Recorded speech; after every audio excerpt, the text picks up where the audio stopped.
Why did you promise the people of this country a $5 trillion economy by 2025? We are in 2025 today, in the month of February. And looking at the rate India is growing, that goal will not even be achieved by 2037. Forget about 2025. Why did you slash funds for LPG connection to poor households by 30% over revised estimates? Why have you slashed funds for crop insurance scheme by 25% over revised estimates? Why has the Data Protection Board of India given only 5 crore rupees when the cost of running Parliament for a single day is more than 9 crore rupees? Why has the budget allocation for minority affairs have been slashed by 57%, decreasing significantly from 1,575 crores in 24-25 to 678 crores in 25-26. These are hard facts.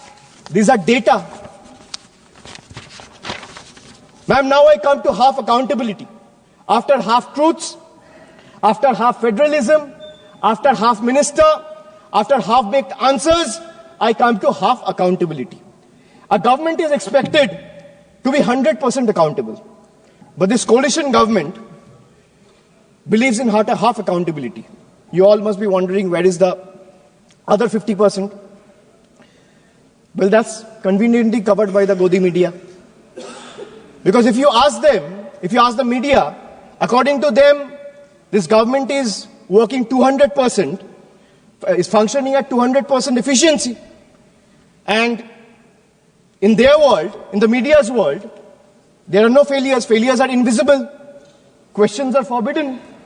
The only policy is propaganda. Ma'am, let me make just two quick points to prove their half accountability. In price rise, the food inflation in 2024 averaged at 8%. In October, food inflation was at 14-month high. The bottom 5% spends 66 rupees a day, while the cost of 2 veg thalis exceeds 150 rupees. Household savings have dipped to a 50-year low. In case of unemployment, youth unemployment is at a staggering 45%. 3 out of 10 graduates today are unemployed. Under PMKVY, only 18% of the trained candidates were placed. Over 90% of the workforce employed in the informal sector lack job security and benefits. Madam, now I'll come to half delivery. Now let me present before you a few examples of half delivered services. Time and again, this government has misled the people, making tall claims, but has failed to deliver where it truly matters. I'll start with Beti Bachao, Beti Padhao. Launched with much hype and fanfare to promote girl child education and welfare, yet over 80% of the scheme's budget was spent on publicity rather than spending it on the actual benefit for girls. जब ज्यादा बुखार चढ़ जाता है तब लोग कुछ भी बोलते हैं, लेकिन इसके साथ साथ ज्यादा हताशा निराशा फैल जाती है तब भी बहुत कुछ बोलते हैं। आदरणीय सभापति जी, जिनका जन्म नहीं हुआ था, जो भारत की इस धरती पर अवतरित नहीं हुए थे, ऐसे 10 करोड़ फर्जी लोग सरकारी खजाने से अलग अलग योजनाओं का फायदा ले रहे थे।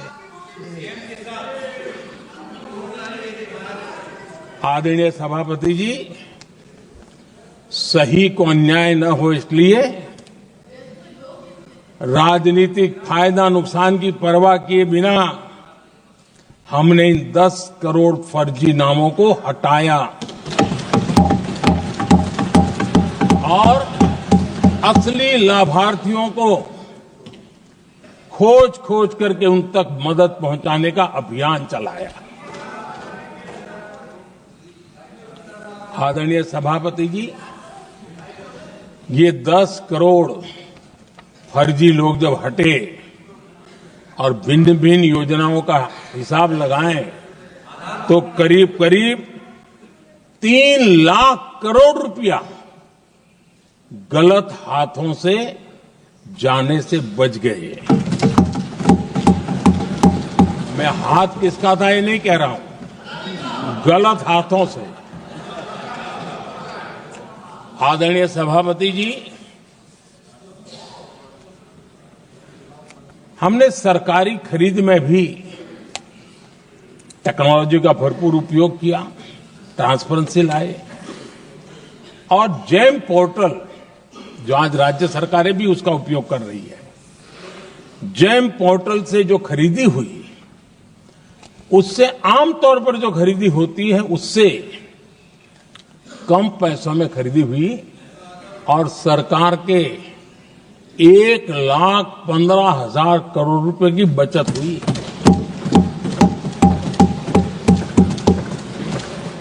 आदरणीय सभापति जी, हमारी स्वच्छता अभियान का बहुत मजाक उड़ाया गया, ऐसा जैसे हमने कोई पाप कर दिया, कोई गलती कर दी।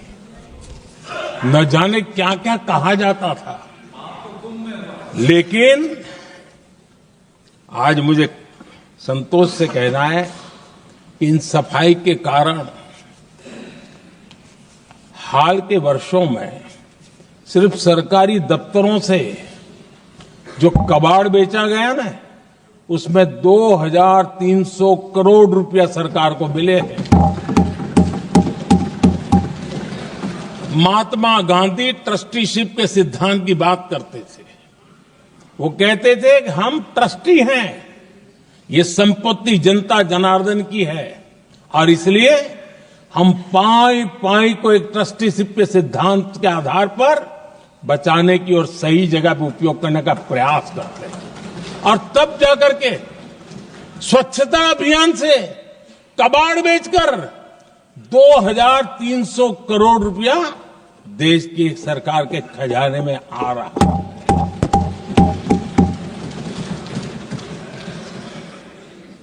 आदरणीय सभापति जी, हमने एक महत्वपूर्ण निर्णय लिया इथेनॉल ब्लेंडिंग का।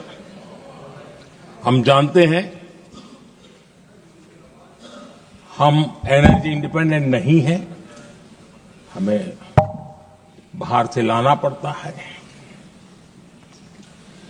जब इथेनॉल ब्लेंडिंग किया और हमारे पेट्रोल डीजल की आय कम हुई, उस एक निर्णय से 1 लाख करोड़ रुपए का फर्क पड़ा है। और ये पैसे करीब करीब 1 लाख करोड़ रुपया किसानों की जेब में गया है।